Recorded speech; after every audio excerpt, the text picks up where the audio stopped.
नमस्कार दोस्तों, मैं आपका ज्योतिष मित्र एस्ट्रो सचिनंदन।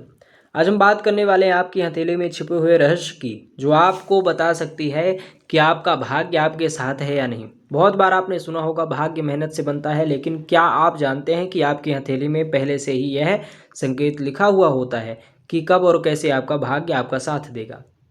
दोस्तों, हमारी हथेली में हर रेखा जीवन, मस्तिष्क, हृदय और भाग्य रेखा, इनमें से हर एक रेखा जीवन की कहानी कहती है। आज हम आपसे बात करने आए हैं कैसे आप सिर्फ अपनी हथेली से देख सकते हैं कि आपका भाग्य मजबूत है या कमजोर है। सबसे पहले हम देखेंगे भाग्य रेखा। ठीक है, जो अंग्रेजी में हम उसे फेट लाइन भी कहते हैं। ये रेखा आपकी हथेली के बीचों बीच मानी जाती है, जैसे आपको दिख रही है। ठीक है, ये है भाग्य रेखा। ये अगर आपकी हथेली पर स्पष्ट सुंदर तरीके से बिना कटी फटी है तो समझिए कि आपका जीवन बहुत लंबा चलने वाला है, धन आदि की कमी नहीं होने वाली है।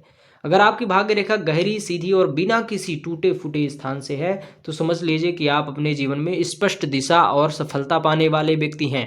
आपके निर्णय सटीक होंगे और समय समय पर भाग आपका साथ देगा। लेकिन अगर ये रेखा बीच से कट गई हो, टूटी फूटी हो, जैसे कभी कभी क्या होता है किसी की हथेली पर रेखा होती ही नहीं, यहाँ से प्रारंभ होती है, मणिबंध से प्रारंभ होना चाहिए और कट जाती है, मोटी है, बहुत सारी कटी फटी लकीर आ रही हैं, यहाँ आपके प्रयासों के बावजूद नतीजे नहीं मिल पाते, यानी भाग्य का साथ थोड़ी समय के लिए कम हो जाता है।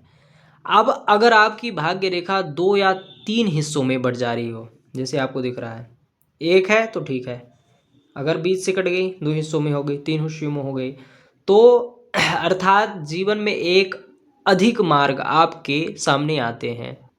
कभी नौकरी, कभी व्यापार, कभी कर्म क्षेत्र में परिवर्तन। ऐसे लोग अक्सर नई शुरुआतों के लिए जाने जाते हैं। और अगर भाग्य रेखा कलाई से ना होकर जीवन रेखा से निकलती हो, जैसे कलाई से निकलती है भाग्य रेखा, कलाई से ना निकलकर जीवन रेखा से यहाँ से ऐसे प्रारंभ हो, यहाँ से ऐसे, ये कि यहाँ से प्रारंभ हो, तो ये संकेत है कि आपकी सफलता पूरी तरह आपके खुद के प्रयासों से निर्भर होगी, स्वयं के प्रयास, स्वयं की मेहनत से। ऐसे व्यक्ति भाग्य के भरोसे नहीं बल्कि मेहनत के दम पर ऊंचाइयां छूते हैं, है ना। भाग्य से जुड़ी विशेष स्थितियां। अब एक खास बात, अगर आपकी हथेली पर भाग्य रेखा के साथ साथ सूर्य रेखा भी साफ दिखाई दे रही है, जो यहाँ पास होती है, ठीक है, एक दो रेखा, किसी के एक होती है, किसी की दो होती है, सूर्य रेखा भी होती है, तो ऐसी स्थिति में लीजिए कि आपको नाम, प्रसिद्धि, सम्मान दोनों प्राप्त होंगे। ऐसे लोग अपने क्षेत्र में पहचान बनाते हैं। अगर भाग्य रेखा मस्तिष्क रेखा को पार करती हुई ऊपर तक जाती हो, जो भाग्य रेखा हो ये मस्तिष्क रेखा को पार करती हुई यहाँ पास, ये कि शनि पर्वत या गुरु पर्वत तक आती हो, या कि यहाँ टच कर जाती हो, तो ऐसे व्यक्ति अपने विचारों से सफलता हासिल करते हैं। लेकिन अगर ये रेखा मस्तिष्क रेखा पर ही रुक जाए, यहाँ पास ही रुक जाए, आधी अधूरी पर यहाँ पास, तो ऐसे व्यक्ति बहुत समझदार होते हैं, लेकिन कई बार जरूरत से ज़्यादा सोचने के कारण अवसर चूक जाते हैं, है ना। भाग्य रेखा ना होने के संकेत, अगर आपके पास भाग्य रेखा नहीं है आपकी हथेली में, उसका संकेत क्या होता है। मेरी हथेली में तो भाग्य रेखा दिखाई ही नहीं देती, कई लोग कहते हैं, इसका क्या मतलब है। तो ध्यान रखिए, भाग्य रेखा ना होने का मतलब यह नहीं कि व्यक्ति का भाग्य नहीं है, बल्कि इसका अर्थ है कि ऐसे लोग अपने कर्म से अपना भाग्य खुद बनाते हैं। उनका जीवन किसी तय रेखा पर निर्भर नहीं होता, बल्कि उनके निर्णय और परिश्रम से दिशा बनती है।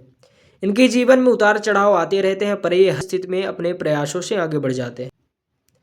दोस्तों, हथेली में रेखाएं बस संकेत देती हैं, लेकिन असली शक्ति है आपके कर्मों में। अगर भाग्य रेखा टूटी हुई है तो उसे जोड़ सकती है आपकी मेहनत, आपकी नीयत और आपकी लगन। याद रखिए, रेखाएं सिर्फ रास्ता दिखाती हैं, मंजिल तक ले जाने का काम आप करते हैं। तो आज ही अपने हथेली को गौर से देखिए और खुद, क्या मैं अपने भाग्य को पढ़ रहा हूँ या उसे खुद लिख रहा हूँ। अगर आपको यह वीडियो पसंद आई हो तो लाइक, शेयर और कमेंट में अपनी हथेली की बात ज़रूर लिखें।